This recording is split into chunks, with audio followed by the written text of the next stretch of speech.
Racheter sa liberté. C'est une idée puissante, non? Reprendre le contrôle de ses finances, ça paraît souvent être une montagne inenfranchissable. Mais, et s'il existait un plan? Un vrai plan d'action tout simple pour y arriver? C'est exactement ce qu'on va décortiquer ensemble pour que tout ça devienne enfin accessible. Bon, soyons honnêtes une seconde. Pourquoi est-ce que la gestion de l'argent, ça a l'air si compliqué? On a l'impression d'être face à une énorme montagne, pas vrai? Si on ressent ça, eh bien il faut savoir une chose. On n'est absolument pas seul dans ce cas. Et ce sentiment, il mène souvent au même endroit, les excuses. On connaît tous le fameux « Ah, c'est trop compliqué » ou « J'ai pas le temps pour ça » ou encore « Et si je fais une bêtise ?» Le résultat est toujours le même. On repousse, on verra demain. Voilà, c'est ça, la procrastination financière. Alors, allons droit au but. Le vrai problème, au fond, ce n'est pas qu'on manque d'infos. Des infos, il y en a partout, sur Internet, dans les livres, non. Le vrai problème, il est psychologique. C'est cette impression d'être complètement submergé qui nous paralyse, avant même d'avoir fait le premier pas. Et forcément, le résultat, il est implacable. Quand on se sent dépassé, on ne fait rien. Et si on ne fait rien, eh bien rien ne change. C'est un cercle vicieux, en fait. Et c'est justement ce cercle-là qui est le plus grand obstacle à la liberté financière. Ok, mais alors, comment on casse ce cercle? La solution, en réalité, elle est super simple dans son principe. L'idée, ce n'est pas d'essayer de devenir un expert du jour au lendemain. C'est bien plus simple. Il faut avoir un plan, une méthode, une feuille de route. Et ça, c'est vraiment le point clé. Un plan, c'est ce qui transforme l'angoisse en action. Pas besoin d'être un génie de la finance, non, il suffit d'être discipliné et de suivre des étapes claires. C'est ça et uniquement ça qui fait toute la différence sur le long terme. Et justement, ce plan, cette feuille de route, c'est exactement ce qu'on va regarder ensemble maintenant. On va prendre ce qui semble être un chaos total et le transformer en une série d'étapes toutes simples, toutes logiques. C'est un peu comme un GPS pour son argent en fait. Et pour que ce soit vraiment facile à retenir, toute cette stratégie tient sur 3 grands piliers. C'est la base, la structure de tout le système. Juste 3 mots. C'est la fondation de tout. On a préparer, sécuriser et investir. C'est tout. Chaque pilier a son rôle bien précis. Allez, on regarde ça de plus près. Pilier numéro 1, préparer. Ça semble logique, non? On ne se lance pas dans un grand voyage sans carte ni destination. Eh bien là, c'est exactement la même chose. Il s'agit de savoir où on veut aller et avec quoi on part. Ensuite, une fois qu'on sait où on va, il faut s'assurer que le voyage sera sans encombre. C'est le rôle du deuxième pilier, sécuriser.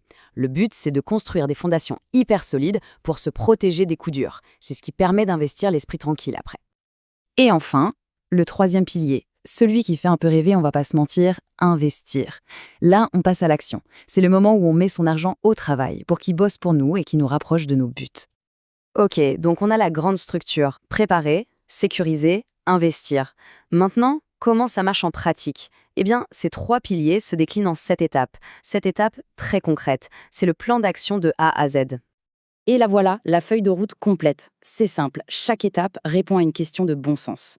Numéro 1, pourquoi? Pourquoi on fait tout ça? 2, d'où vient l'argent? 3, combien on peut investir? 4, comment on s'y prend?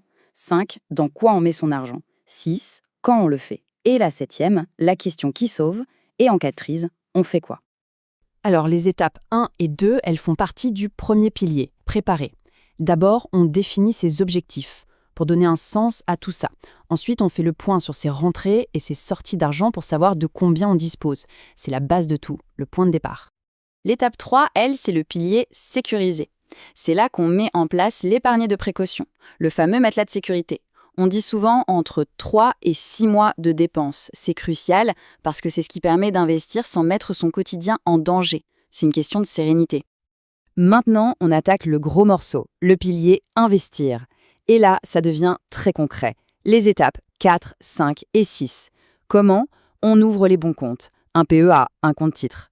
Quoi? On choisit des investissements bien diversifiés, comme des ETF. Et quand? On adopte une méthode simple et régulière, comme investir la même somme tous les mois pour lisser les risques.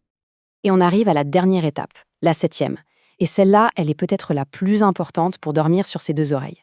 Parce que c'est bien beau tout ça, mais si une crise arrive, si les marchés s'effondrent, un bon plan, ça doit prévoir ça aussi. C'est là que la magie opère. C'est le moment où une crise devient une opportunité. Comment? Avec une stratégie de réinvestissement en pyramide. L'idée est toute bête. On a une réserve d'argent mise de côté, juste pour ça.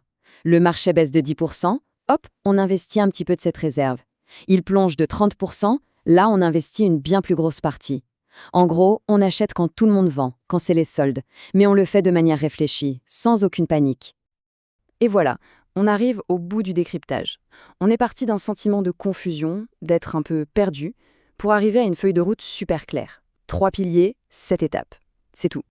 Maintenant, évidemment, la clé, c'est de se lancer, de faire le tout premier pas. Parce qu'un plan, aussi génial soit-il, il ne vaut rien s'il reste sur le papier. Et commencer, même tout petit, c'est déjà énorme. Donc, s'il y a une seule chose à retenir de tout ça, c'est que la liberté financière, ce n'est pas une affaire de génie. C'est une affaire de méthode. Il faut juste un plan simple et la discipline de s'y tenir. C'est cette clarté qui donne la force de passer à l'action et de dépasser ses peurs. Et on va finir là-dessus avec une question essentielle. Maintenant que la méthode est là, qu'elle est claire, qu'est-ce qui empêche vraiment de commencer à racheter sa liberté ?